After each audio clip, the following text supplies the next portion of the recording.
جی ناظرین، آپ کا خیر مقدم ہے۔ جیسے کہ ابتدا میں سرنامہ کلام میں عرض کیا گیا کہ آج فتح مکہ اور اعتکاف پر بات ہوگی، چونکہ ظاہر ہے لوگ سننا چاہتے ہیں آج اعتکاف کے حوالے سے بھی گفتگو، تو اس کے حوالے سے بھی ہم شامل کریں گے سوالات کو۔ قبلہ مفتی محمد اکمل مدنی صاحب تشریف فرما ہے۔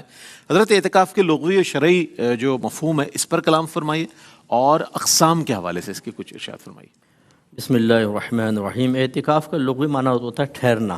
کسی بھی جگہ آپ ٹھہر گئے تو اس کو اعتکاف کہا جا سکتا ہے، لیکن شرعی اصطلاح میں مسجد میں اللہ تبارک و تعالیٰ کی رضا کے حصول اور مغفرت کی طلب میں مخصوص وقت کے لیے اپنے آپ کو روک لینا، ٹھہرانا، اس کو اعتکاف سے تعبیر کیا گیا ہے۔ پھر ہمارے یہاں اعتکاف کی بڑی 3 قسمیں ہوتی ہیں۔ ایک واجب ہوتا ہے، ایک سنت مؤکدہ علی الکفایہ، اور تیسرا مستحب یا نفلی اعتکاف کہلاتا ہے۔ واجب اس صورت میں ہوتا ہے جب انسان منت مان لیتا ہے کہ وہ چاہے اس رمضان کے آخری 10 دن کی منت مان لیں، چاہے ویسی کسی دن کی کہ میں اللہ تعالیٰ کی رضا کی خاطر مسجد میں اعتکاف کروں گا یا کروں گی۔ فرض کر لیں اگر بہن مسجد بیت میں کرتی ہیں، اس میں اتنی آواز شرط ہے کہ کان تک سنیں، اور اس میں روزہ بھی شرط ہوتا ہے۔ اچھا اگر آپ مسجد میں منت اعتکاف کرنا چاہیں تو غروب آفتاب سے پہلے آپ داخل ہوں گے، وہ رات وہاں گزاریں گے، ساری وغیرہ کریں گے، اگلے دن روزہ، اور وہ اعتکاف پورا دن کا، اگر 1 دن ہے، 2 دن ہے، 3 دن ہے، اور پھر اس کے بعد وہ ختم ہوگا۔ دوسرا سنت موقدہ علی الکفایہ ہے، یہ رمضان کے آخری عشرے کا اعتکاف ہوتا ہے۔ سنت موقدہ اس لیے کہ نبی کریم نے صرف 1 دفعہ اس کو کسی وجہ سے ترک فرمایا، ورنہ اس میں دوام، اور پھر صحابہ کرام نے دوام و استمرار فرمایا، تو اس کو سنت موقدہ رکھا گیا۔ سنت موقدہ کا حکم یہ ہوتا ہے کہ 1-2 بار چھوڑا تو برا کی عادت بنا لے تو گناہگار ہوں گے، تو یہ کیا ہم میں سے ہر ایک کو ہوتا ہے، لیکن علی الکفایہ فرمایا، کیونکہ کئی صحابہ کرام نے اعتکاف نہیں کیا۔ تو علی الکفایہ کا مطلب یہ ہے کہ پورے شہر میں سے اگر ایک آدمی بھی مسجد میں اعتکاف کر لیتا ہے تو پورا شہر بروئے ذمہ ہوگا۔ لیکن ہمارے جیسے ابن عابدین شامی صاحب رحمۃ اللہ علیہ نے رد المحتار میں فرمایا کہ محلے اتنے بڑے بڑے ہو گئے ہیں کہ وہ پہلے زمانے کے شہروں کی مثل ہو گئے ہیں، اس لیے بہتر ہے کہ اس حکم کو محلے کے اندر مقید کیا جائے کہ پورے محلے میں سے اگر ایک آدمی مسجد میں اعتکاف کر لے تو وہ کافی ہے۔ یہ آخری 10 دن کا اعتکاف ہوتا ہے، اور اس میں بھی روزہ شرط ہوتا ہے۔ اگر کسی وجہ سے واجب اعتکاف یا سنت اعتکاف میں روزہ ٹوٹ جائے گا تو اعتکاف بھی باطل ہو جائے گا۔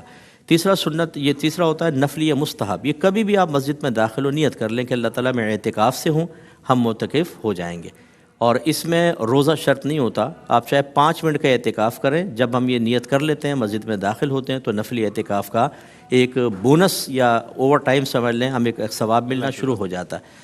اور یہ جو ہے سنت موقدہ علی الکفایہ جیسے بھی ہوگا تو یہ 20 کی غروب آفتاب سے پہلے داخل ہو جائے، یعنی 21ویں کی رات 20 کے غروب آفتاب سے پہلے۔ اگر کوئی لیٹ ہو گیا، غروب آفتاب باہر ہوئی، تو یہ سنت آج کے دن کی جو عصر کے بعد کا، جی ہاں، تو پھر یہ سنت حاصل نہیں ہوگی۔ ٹھیک ہے، بڑی اچھے انداز میں مفتی صاحب نے بیان فرمایا۔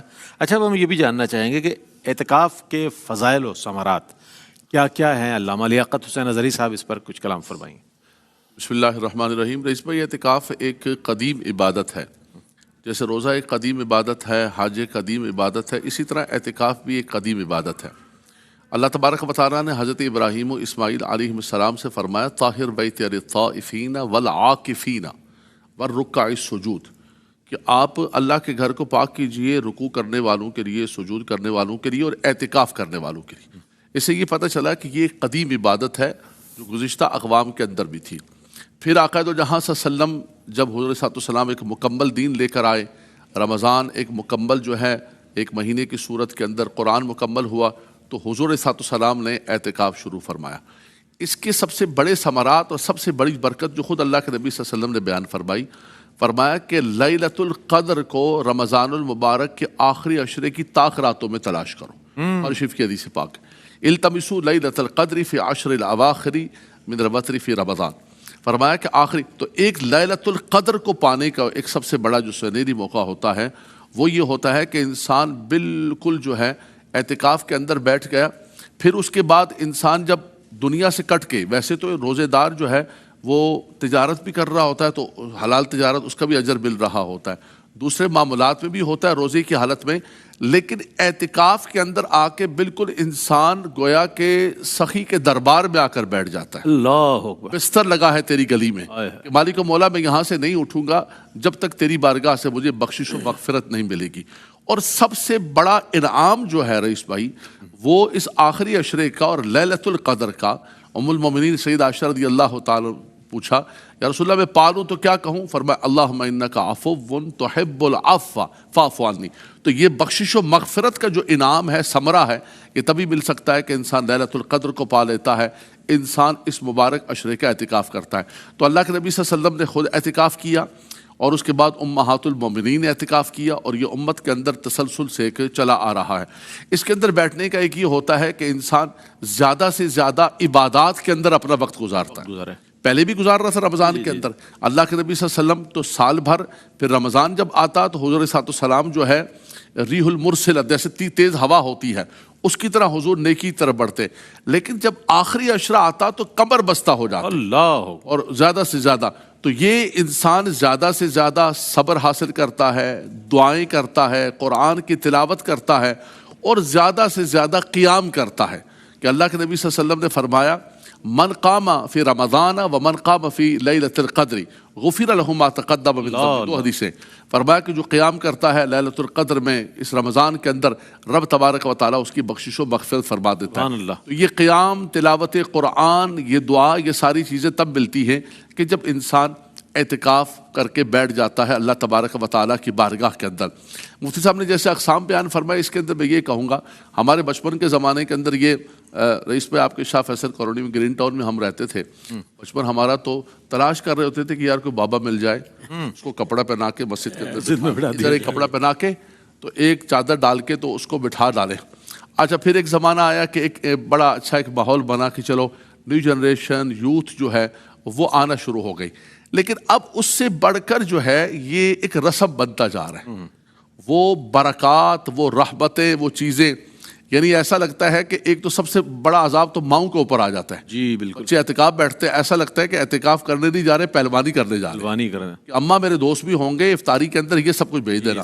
اب افطاری کے بعد بھی تھوڑی سی مجلس لگے گی، ضرور تھوڑا کھائیں گے. اب صاحب بہادر نے تراویح پڑھی ہے بھائی. ہاں جی، 20 تراویح کے بعد بھی تو ایک دسترخوان لگنا چاہیے. وہ بزرگ فرماتے ہیں کہ بھائی یہ اعتکاف تم کرنے آ رہے ہو، یہ پہلوانی کرنے آ رہے ہو، اپنے آپ کو سیر کرنے آ رہے ہو، ان ماؤں کو بھی غریبوں کو عذاب کے اندر ڈالا ہوا. تو اعتکاف کو اپنی اصل روح کے ساتھ رہنے دیں، جس مقصد عظیم کے لیے کر رہے ہیں تاکہ وہ حاصل کر سکیں. کیا بات، کیا کہنا ہے. معتکفین کے حوالے سے بہت سے سوالات آتے ہیں. قبلہ مفتی محمد اکمل مدنی صاحب جو تشریف فرما ہوتے ہیں، تو یقیناً آج بھی آپ لوگوں کے لیے اوپن آپشن ہے کہ انشاءاللہ سوالات کر سکیں گے آپ. لیکن انہی کے حوالے سے ہم یہ سوال کر لیں علامہ حافظ اویس احمد صاحب سے. معتکفین کے کیا معمولات ہونے چاہیے؟ صاحب کچھ اس پر روشنی ڈالیے. بسم اللہ الرحمن الرحیم. جی، معتکفین کے معمولات کا جہاں تک تعلق ہے تو اس میں جو سب سے بنیادی ان کا معمول ہے وہ یہ کہ جب وہ مسجد میں آ گئے ہیں تو بعض اوقات یہ دیکھا جاتا ہے کہ جو مسجد میں فرض نمازیں جماعت کے ساتھ ادا کی جاتی ہیں یا سنت موقدہ تراویح ادا کی جاتی ہے، وہ اس میں بھی موجود نہیں پائے جاتے. ایک عام آدمی ہے، وہ گھر سے آ رہا ہے، وہ لیٹ ہو رہا ہے، اس کی رکعتیں مس ہو رہی ہیں، تو وہ سمجھ میں آتا ہے. آپ جب مسجد میں ہی موجود ہیں اور آپ بھی انہی کی طرح جیسے اہل محلہ جو ہے لیٹ ہو رہے ہیں، آپ بھی اگر اسی طرح لیٹ ہو رہے ہیں، تو پھر اعتکاف کا اس کا مطلب ہے آپ نے کوئی ذہن نہیں بنایا اور عبادات کا آپ کا ذہن نہیں ہے. تو سب سے بنیادی چیز تو یہ ہے کہ جو فرض نمازیں ادا کی جائیں آپ اس کو باجماعت ادا کریں، پہلی صف میں ادا کریں، اور نماز تراویح کو مکمل ادا کریں. اور اس کے علاوہ پھر دوسرے نمبر پر جو نوافل ادا کیے جاتے ہیں، جو آپ صلی اللہ علیہ وسلم نے جن نوافل کی ترغیب دلائی، جیسے اوابین کے نوافل ہیں، اسی طرح چاشت کی نماز ہے، اسی طرح آپ صلی اللہ علیہ وسلم نے ظہر سے پہلے جو نوافل 4 رکعتیں ہیں اس کے سنتیں ہیں، ان کے فضائل بیان فرمائیں، تو ان نوافل کو پورا کرنا چاہیے. اسی طرح جو قضا نمازیں ہیں انسان کی، وہ انسان پر فرض کے درجے میں، تو انسان کو موقع ملتا ہے تو اس کو نقطہ آغاز بنانا چاہیے اور اعتکاف میں جو ہے نا قضا نمازوں کی عادت ڈالنی چاہیے تاکہ بعد میں بھی اس کا ذہن بنا رہے، انسان جو ہے وہ اپنی قضا نمازوں کو ادا کر سکے. اسی طرح عصر سے مغرب کے درمیان کا جو وقت ہوتا ہے بڑا بابرکت وقت ہوتا ہے. بعض جگہوں پر یہ معمول ہوتا ہے کہ کوئی درود شریف کی محفل ہو جاتی ہے یا دیگر معمولات ہوتے ہیں، تو آپ اس میں جو ہے نا یہ عصر سے مغرب تک کا جو وقت ہے معتکفین اس کو خوب عبادت میں گزاریں، اس کو خوب مراقبے میں گزاریں. یہ وہی فیلنگ ہے کہ جو انسان کو قبر میں بھی محسوس ہوگا کہ جب اس کی آنکھ کھلے گی تو اسے ایسا لگے گا کہ جیسے عصر کا وقت ہے بیل المغرب، تو یہ اس سے جا ملے کیفیت کے اعتبار سے کہ آپ ذکر کر رہے ہوں.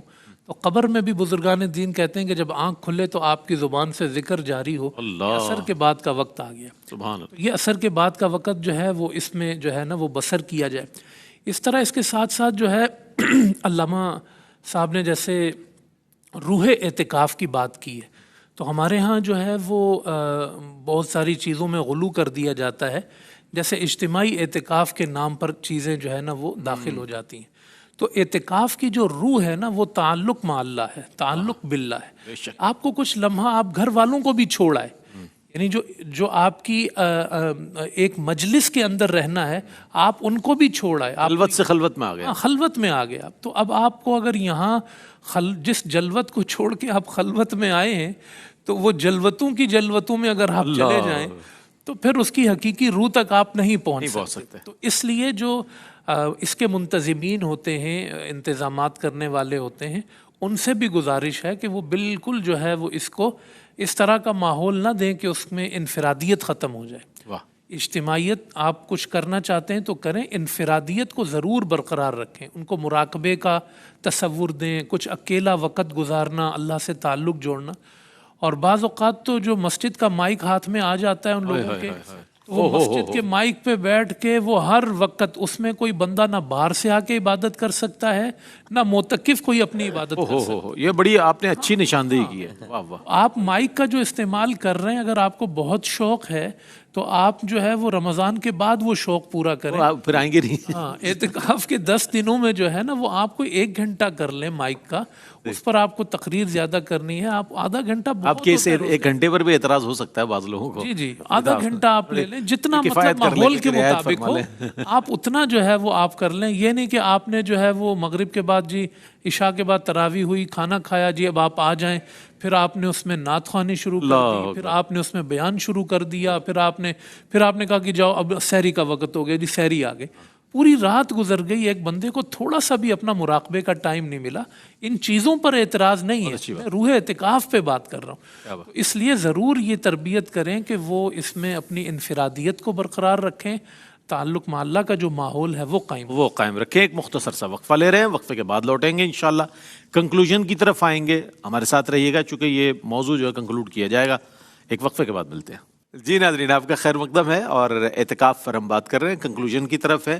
احتیاط کی شرعی احتیاطیں جو ہے وہ اگر ہمیں معلوم ہو جائیں، ہمارے وہ لوگ کہ جو اعتکاف کی نیت کر رہے ہیں اور انشاءاللہ اختیار کریں گے، ان کے لیے بہت ضروری چیز ہے. جی بسم اللہ الرحمن الرحیم. ہم مرد اور عورت دونوں کے اعتبار سے مختصراً دیکھ لیتے ہیں. مردوں کے اعتبار سے جو حضرت نے بہت پیارا سمجھایا کہ ایک شرعی احتیاط تو یہ ہے کہ آپ کسی کو ڈسٹرب نہ کریں.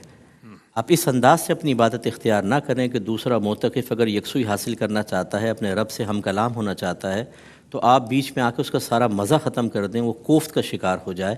تو اس طریقے سے چاہے اچھے کام سے آپ کسی کو ڈسٹرب کریں گے، آپ قابل گرفت ہو سکتے ہیں. اسی لیے ہمارے فقہا نے فرمایا حدیث کی روشنی میں کہ جب لوگ نماز کا انتظار کر رہے ہوں تو آپ مسجد میں آ کے بلند آواز سے سلام نہ کریں. نماز کے انتظار میں بیٹھا ہوا شخص بھی گویا کہ نماز میں ہے. ایسی جو قرآن پاک کی تلاوت کر رہا ہے، کوئی ذکر الہی کر رہا ہے، اس کو سلام کرنا منع کیا. کیوں؟ وہ ڈسٹرب ہوگا. تو اب یہ جیسے فرمایا کہ مائک پکڑ لیتے تو وہ چھوڑتے نہیں، 4 گھنٹے تک مائک پہ چل رہے ہیں. اچھا، ایک شخص کا ذوق نہیں ہے نعت خوانی کا، پھر آپ نے اسپیکر بھی لگائے ہوئے ہیں بڑے بڑے، وہ تو بیچارہ اگر حصول برکت کے لیے ایک آدھ پڑھ بھی دی تو لیکن کنٹینیو وہ ایک الگ چیز ہوتی ہے کہ جس میں سب یکسوئی کے ساتھ شامل ہو جائے، بہت اچھی بات ہے. میں اسی کہہ رہا ہوں کہ جو ڈسٹربنس کا سبب بن رہی ہے اور اس کی عبادت متاثر ہو رہی ہے. دوسری چیز یہ ہے کہ مسجد کو آلودگی سے بچانا ضروری ہے. بعض اوقات دیکھا ہے معتکف وہیں بیٹھ کے کنگھا کر رہے ہوتے ہیں اور بال بکھر جاتے ہیں، اور دیگر نمازی آ کے کہہ رہے ہوتے ہیں بھئی یہ تم کیا کر رہے ہو. اچھا کھا رہے ہیں، پھر وہ تھوڑا سا ذرات وہاں چھوڑ گئے. اس طرح مسجد کو آلودہ کرنا گناہ ہوتا ہے. اس میں بڑی احتیاط کریں. کوئی پلاسٹک وغیرہ لے لیں، اس پہ کھائیں اور دسترخوان سمیٹ کر اس کو آرام سے باہر نکالیں. تیسری بات یہ کہ کوئی اسمیل وغیرہ نہیں ہونی چاہیے ہماری وجہ سے. بعض لوگ سگریٹ پینے کے عادی ہوتے ہیں. میں تو یہ کہتا ہوں کہ 10 دن ایسے ہیں کہ اس میں پریکٹس کر کے اس قسم کی گندی عادات سے بھی بچ جائے آدمی. کیا بات. یہ نہیں کہ آپ وضو خانے پہ جا کے گٹکا یہاں بھر لیا وہاں بھر لیا، پچکاریاں مار رہے ہو، سگریٹ کے سٹے. پتہ چلا پہلے 4 پیتے تھے، اعتکاف میں 8 کر دی. یعنی وہ زیادہ وہ طلب ہو رہی ہے نا بہت. ہاں، اب وہ ہوا سے دھواں اندر جا رہا ہے، وہ مسجد آلودہ ہو رہی ہے. یہ بھی بالکل غلط طریقہ ہوتا ہے، اس سے اجتناب کیجیے.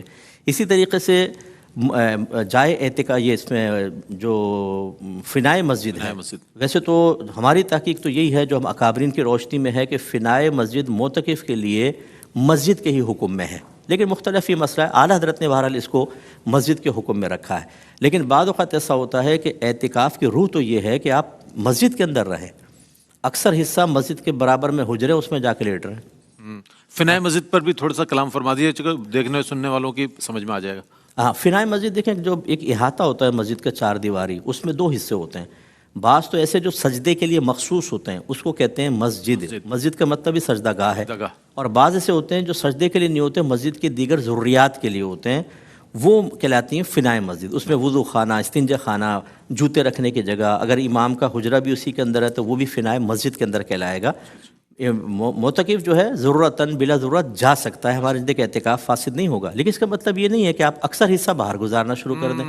مثلا ایک حجرہ ہے، آپ کو اس میں جانے کی اجازت ہے، آپ امام صاحب کے ساتھ بیٹھے گپڑ بازی کر رہے ہیں، اندر اعتکاف 5 منٹ کے لیے آ گئے، پھر وہیں جا کے بیٹھ گئے اور تکیہ لگا کے صاحب اور چائے اور چل رہی ہے صاحب، دودھ پتی چل رہی ہے، یہ طریقہ کاری تو روح اعتکاف کے خلاف ہے بالکل، اس میں بھی احتیاط کرنی چاہیے۔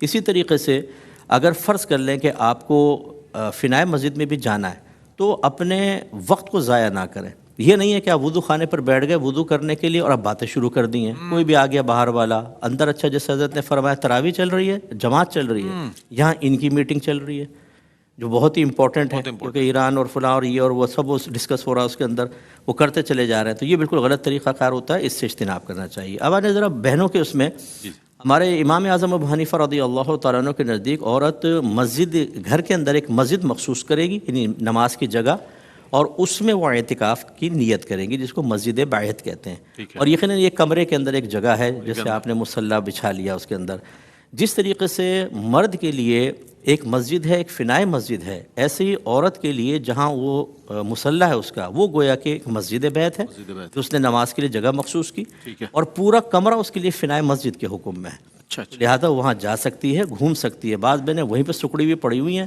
ٹانگیں جڑ گئی ہیں، حالت خراب ہو گئی ہے، اور وہ بیچاری پیچھے نہیں نکلتی کہ شاید کمرے میں تھوڑا سا آگے جاؤں گی تو مسئلہ ہوگا، وہ بالکل جا سکتی ہیں، بیڈ پہ لیٹ سکتی ہیں، ٹہل سکتی ہیں۔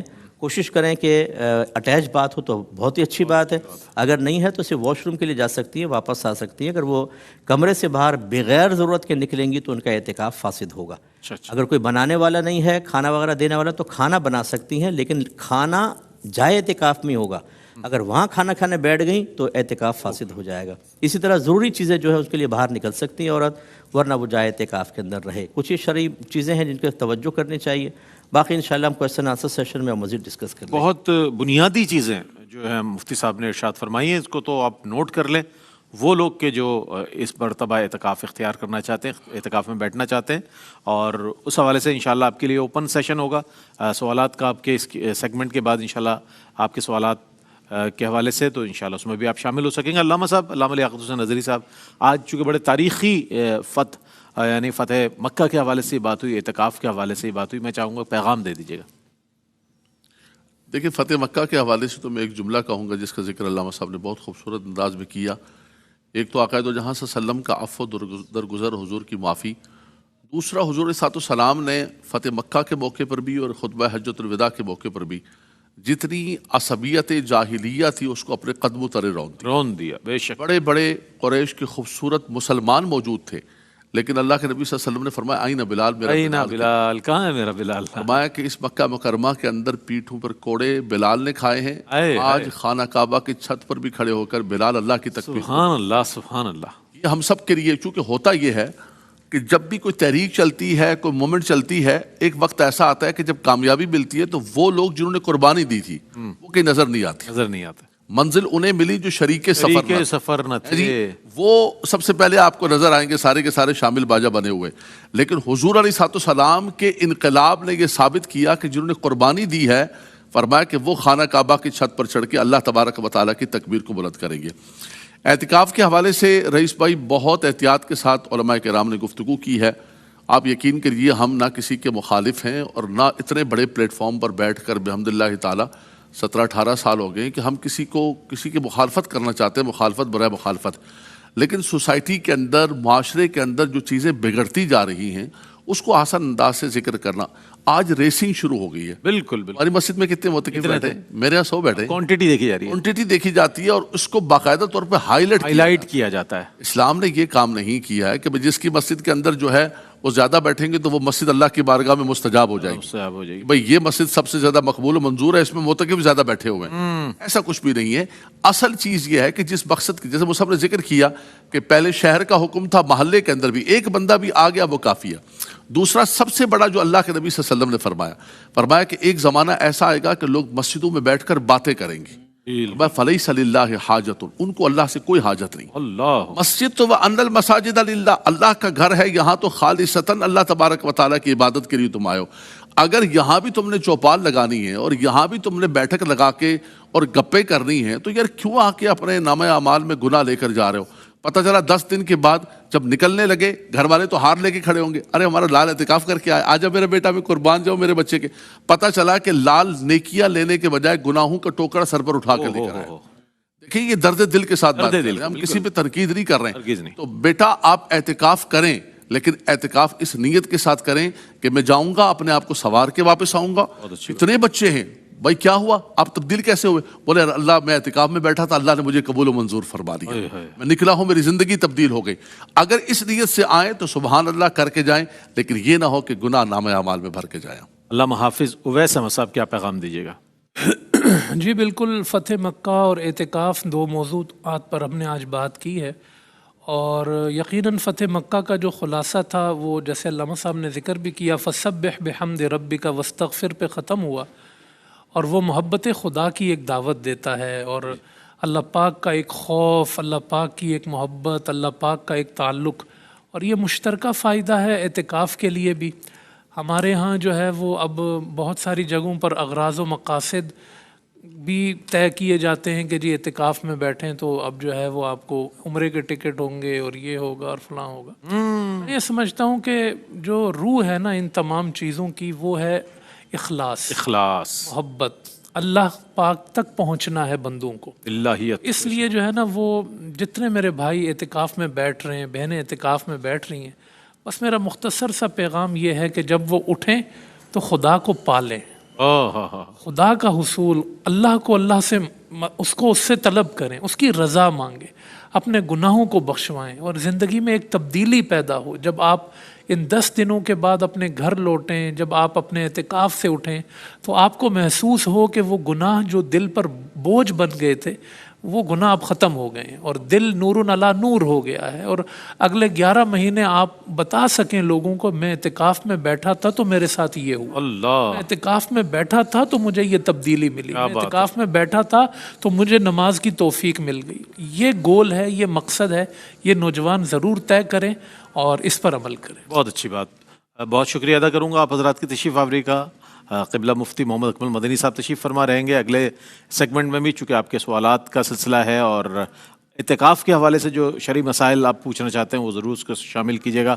اور علامہ لیاقت حسین نظری صاحب آپ تشریف لائے, آپ کا بہت شکریہ. علامہ حافظ اویس احمد صاحب آپ تشریف لائے, آپ کا بہت شکریہ. ناظرین محترم, آج فتح مکہ کے حوالے سے بات ہوئی. جب آپ دیگر قصے کہانیاں بچوں کو سناتے ہیں جو کہ خیالی ہوتی ہیں, اس میں کوئی جان بھی نہیں ہوتی, نہ اس کا کوئی میسج ہوتا ہے, تو ایسے موقع پر جب ایسی تاریخیں آ جائیں تو آپ بچوں کو فتح مکہ کے حوالے سے بتائیں, اسلام کے لیے مسلمانوں کی قربانی کا ذکر کریں, حضور علیہ السلام کی شان عفو درگزر کا ذکر کریں, حضور علیہ السلام کے ان ایفرٹس کا ذکر کریں کہ جو مکے میں آپ نے ہجرت سے پہلے آپ نے وہاں پر وقت گزارا, اس کے حوالے سے, پھر ہجرت کا, اور پھر اس کے بعد پھر یہ سارے سلسلے جو ہیں وہ بتائیں تاکہ بچے بھی اویئر ہوں اس چیز سے. اور اعتکاف کے حوالے سے انشاءاللہ جو بات ہوئی ہے بڑے درد دل کے ساتھ تینوں ہی ہمارے علماء حضرات نے بیانات فرمائے ہیں, اس کو سامنے رکھیے گا. ہم کسی کنسلٹنٹ سے بات کرتے ہیں نا, اگر 1 گھنٹے کا وقت لیتے ہیں بڑی مشکل سے, تو اس کو بغور سنتے ہیں, سننے کے بعد پھر اس کے مطابق اپنی زندگی اور اپنا لاہ عمل طے کرتے ہیں. تو آپ 10 دن بیٹھ رہے ہیں اور بیٹھنے کے بعد بھی کوئی تبدیلی نہیں آ رہی, تو یہ کوسچن مارک بن جاتا ہے کہ آپ کیوں بیٹھے تھے.